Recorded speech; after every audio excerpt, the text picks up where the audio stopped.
आपल्या आयुष्यात कित्येकदा असे घडले आहे की आपल्या समोर काहीतरी चुकीचे घडत असते, पण आपण त्याकडे दुर्लक्ष करून आपले दैनंदिन काम करत राहतो.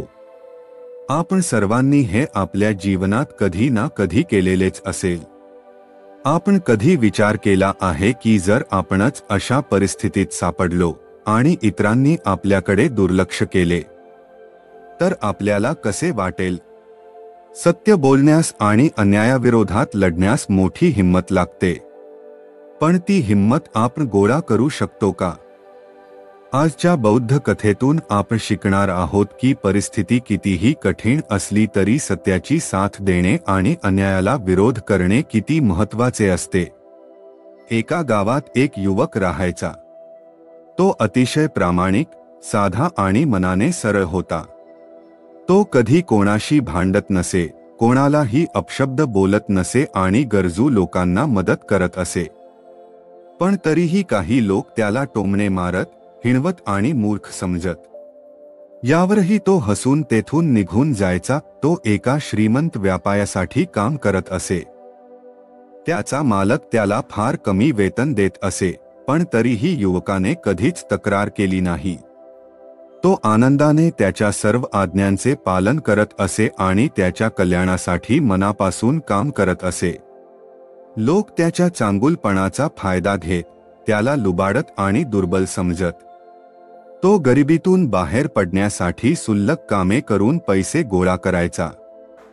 जेव्हा जेव्हा तो गरिबीतून बाहेर पडण्याचा प्रयत्न करायचा तेव्हा काही लोक येऊन त्याची बचत हिसकावून घ्यायचे.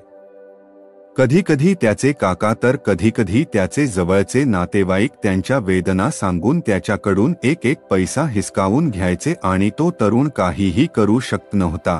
तो फक्त असा विचार करत राहिला की तो एक स्वतंत्र माणूस आहे आणि स्वतंत्र माणूस कधीही इतरांविरुद्ध वागत नाही. जो कोणी त्याच्याकडे आला तो त्याला दाबण्याचा प्रयत्न करत असे, त्याला घाबरवण्याचा प्रयत्न करत असे.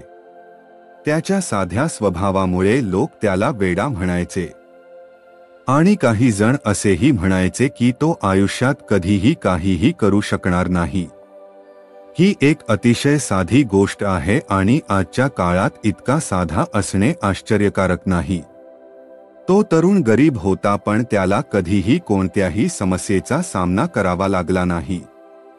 एक दिवस त्याने पाहिले की त्याचा एक मित्र चोरी, फसवणूक आणि बेईमानी करून मोठा श्रीमंत बनला आहे. त्याच्या मित्राकडे पैसा, प्रतिष्ठा आणि लोकांचा सन्मान होता, तर प्रामाणिक युवकाला कोणीही महत्त्व देत नव्हते.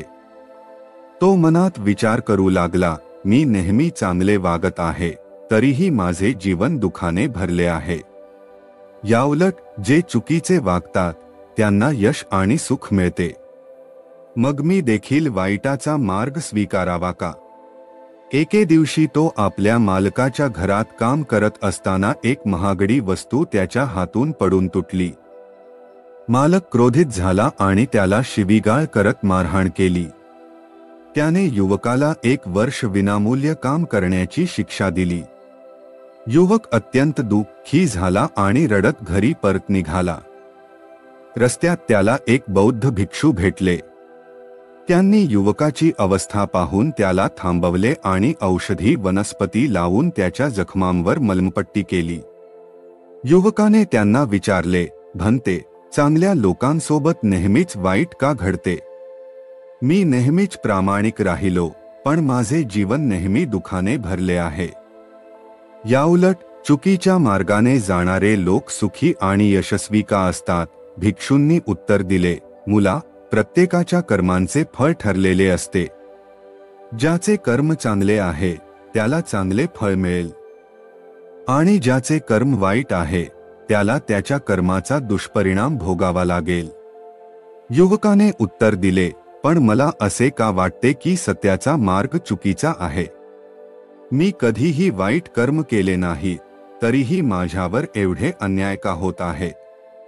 भिक्षूंनी शांतपणे उत्तर दिले, मुला, तुझे कर्म वाईट आहे.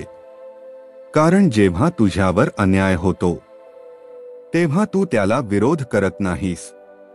अन्याय सहन करणे हे देखील वाईट कर्मच आहे. युवक त्यांच्या या बोलण्याचा विचार करत घरी गेला. काही दिवसांनी जंगलातून जात असताना अचानक राजाच्या सैनिकांनी त्याला पकडले.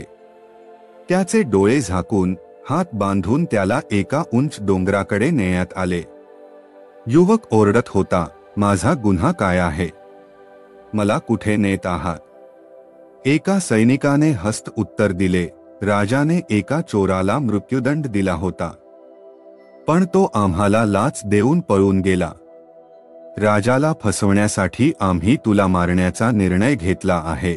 युवक हात जोडून विनवणी करू लागला, कृपा करा, मला सोडा. पण सैनिकांनी त्याला धक्के मारत पुढे नेले. अचानक युवकाला एक युक्ती सुचली.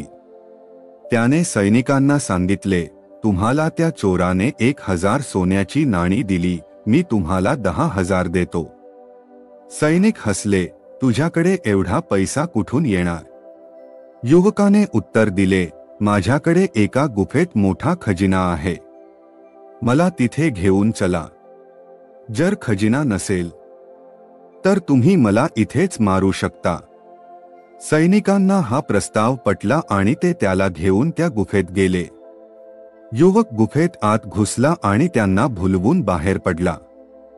गुफा एक मोठी भूलभुलैया होती आणि सैनिक त्यात अडकले. युवक वेगाने पळत जाऊ लागला. जंगलात पुन्हा त्याला तेच बौद्ध भिक्षू भेटले. त्याने त्यांना सर्व हकीकत सांगितली आणि विचारले, मी तरीही संकटातच सापडलो, मग माझे कर्म चांगले कसे? भिक्षूंनी उत्तर दिले, मुला, तू अजूनही योग्य मार्ग निवडलेला नाहीस. अन्यायाविरुद्ध लढणे हे चांगले कर्म आहे. तू सैनिकांना चकवले, याचा अर्थ तू कमकुवत नाहीस. मग राजा समोर उभे राहून न्याय का मागू शकत नाहीस? दुसऱ्या दिवशी त्याने धाडस करून तो राजदरबारात पोहोचला. त्याने राजाकडे न्यायासाठी याचना केली. दरबार भरविण्यात आला. त्या युवकाला दरबारात हाजीर करण्यात आले. राजाने युवकाला विचारले, तुला काय त्रास आहे? कोणी तुझ्यावर अन्याय केला आहे काय? युवक म्हणाला, होय महाराज, माझेवर अन्याय झाला आहे. ज्यांनी अन्याय केला त्यांची नावे मी सांगणार आहे. परंतु येथे उपस्थित लोक नावे सांगितल्यावर माझे शत्रू बनतील आणि येथेच माझा जीव पण घेतील. राजा म्हणाला, निसंकोच सांग, हा राजदरबार आहे, येथे कोणीही तुझे अहित करणार नाही. युवक म्हणाला, महाराज, माझ्यावर या राज्याच्या राजाने अन्याय केला आहे आणि त्याच्या अन्यायाचा बळी मी ठरलो आहे, कारण राजा अन्यायी आहे. ही गोष्ट ऐकल्यावर राजदरबारात बसलेले सर्व मंत्री उठून उभे झाले. सर्वांनी एका आवाजात म्हटले, महाराज, याला मृत्यूदंडाची शिक्षा द्यावी. परंतु राजाने त्यांचे ऐकले नाही. राजाने विचार केला आणि म्हणाला, ठीक आहे, तूने माझेवर लावलेला आरोप ऐकण्यास मी तयार आहे. परंतु आरोप सिद्ध झाल्यास त्याचे गंभीर परिणाम तुला भोगावे लागतील. आरोप सिद्ध झाल्यास तू सांगशील ती शिक्षा भोगायला मी तयार आहे. तेव्हा आपली गोष्ट स्पष्ट व निर्भयपणे सांगावी. सर्व राज दरबारी आसनस्थ झाले. तेव्हा युवक म्हणाला, महाराज, काल आपण एका चोराला मृत्यूदंड दिला होता. तुमच्या सैनिकांनी त्याचेकडून 1000 सोन्याचे सिक्के घेऊन त्याला मुक्त केले आणि त्या बदल्यात त्यांनी मला पकडून पहाडावरून खाली पाडून मारण्याचा प्रयत्न केला. परंतु फार प्रयत्न करून युक्तीने मी त्यांच्या तावडीतून आपली सुटका करून घेतली. असे प्रसंग आपल्या राज्यात दुसऱ्यांसोबत सुद्धा अनेकदा घडले आहेत आणि या आधी पण निर्दोष व गरीब लोकांचा मृत्यू अशा प्रकारे झाला आहे. आणि राजाला वाटते की त्याने न्याय केला. परंतु राजा हे जाणत नाही की खरेच त्याचे आदेशाची अंमलबजावणी झाली किंवा नाही. खरेच सैनिकांनी त्याच्या आदेशाचे पालन केले किंवा नाही. राजाने दिलेला न्याय कुणासाठी तरी अन्याय बनत आहे. यामध्ये निर्दोष व असहाय लोक मारले जात आहे आणि राजाला हे माहीतच होत नाही. राजा तर आपल्या जीवनात मस्त आहे. त्याला महालातून बाहेर निघून प्रजेच्या अडचणी जाणून घेण्यासाठी त्याचेकडे वेळच नाही. तो तर फक्त आपल्या मंत्र्यांवर व अधिकारीवर अवलंबून राहतो. महाराज, आज हा आवाज आपल्यापर्यंत पोहोचला नसता. मला दरबारात प्रवेश मिळविण्यासाठी पहारेदारांना पैसे द्यावे लागले. युवकाची ही गोष्ट ऐकून दरबारात उपस्थित सर्वजण आश्चर्यचकित झाले. राजाला पण आश्चर्य वाटले.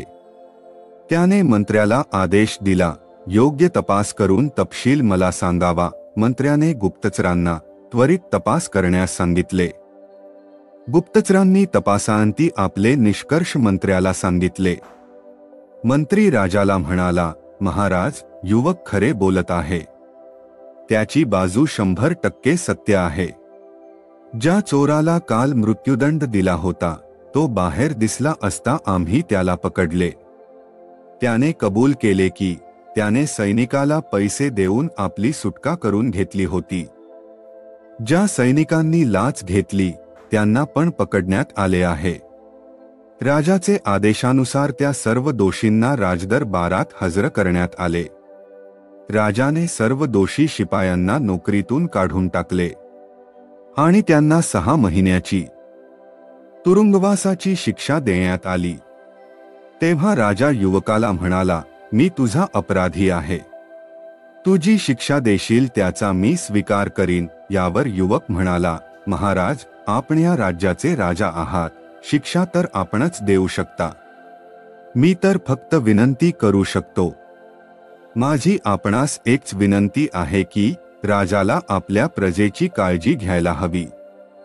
वेळोवेळी प्रजेला भेटत राहिले पाहिजे आणि गरीब लोक निर्भयपणे आपल्याला भेटू शकेल व आपली अडचण सांगू शकेल अशी व्यवस्था आपण निर्माण करून द्यायला हवी. त्यानंतर राजा त्या युवकास म्हणाला, मला आजपर्यंत तुझ्यासारखा निर्भय व इमानदार व्यक्ती भेटला नाही. तुझ्यासारख्या व्यक्तीची समाजाला फार आवश्यकता आहे.